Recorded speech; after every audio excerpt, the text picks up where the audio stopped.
मैं इसका उद्देश्य केंद्र और प्रदेश सरकार की जितनी जन कल्याणकारी योजनाएं चल रही हैं, देश के यशस्वी प्रधानमंत्री आदरणीय नरेंद्र मोदी जी ने भारत को 2047 तक विकसित बनाने का जो संकल्प लिया है, उसी संकल्प की गारंटी का रथ आपके बीच में आया हुआ है। 2047 तक भारत विकसित राष्ट्र होगा। विकसित राष्ट्र का मतलब सिर्फ बड़े बड़े शहरों में ऊंची ऊंची इमारतें, चमचमाती सड़कें ही नहीं होती।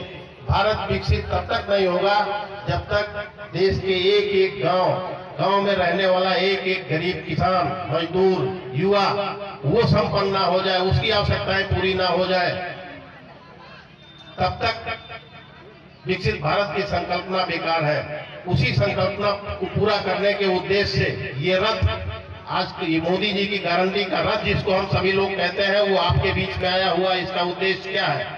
केंद्र सरकार की जितनी जन कल्याणकारी योजनाएं चल रही हैं, चाहे वो उज्ज्वला योजना हो, चाहे वो प्रधानमंत्री आवास योजना हो, चाहे स्वच्छता अभियान के तहत शौचालय की योजना हो, आयुष्मान भारत कार्ड हो, ऐसी अगर जन कल्याणकारी योजनाओं की चर्चा करना शुरू करेंगे हम, तो प्रदेश और केंद्र सरकार की इतनी जन कल्याणकारी योजनाएं हैं जो आपके जीवन को सुधार करने के लिए लागू है, सुबह से शाम हो जाएगी।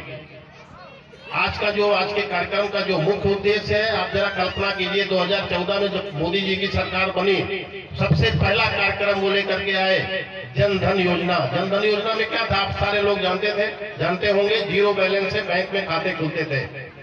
जीरो बैलेंस से बैंक में खाते खुलते थे तो विपक्ष की पार्टियां उस पे मजाक उड़ाती थी।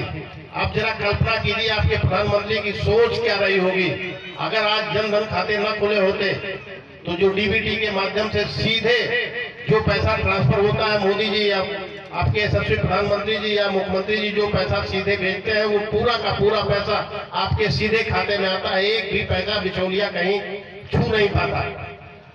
आप सारे लोगों को, बहुत सारे लोग यहाँ बुजुर्ग बैठे हुए हैं, उनको याद होगा देश के एक बड़े नेता प्रधानमंत्री राजीव गांधी ने कहा था कि मैं जब 1 रुपया केंद्र से भेजता हूँ तो जिसके लिए भेजता हूँ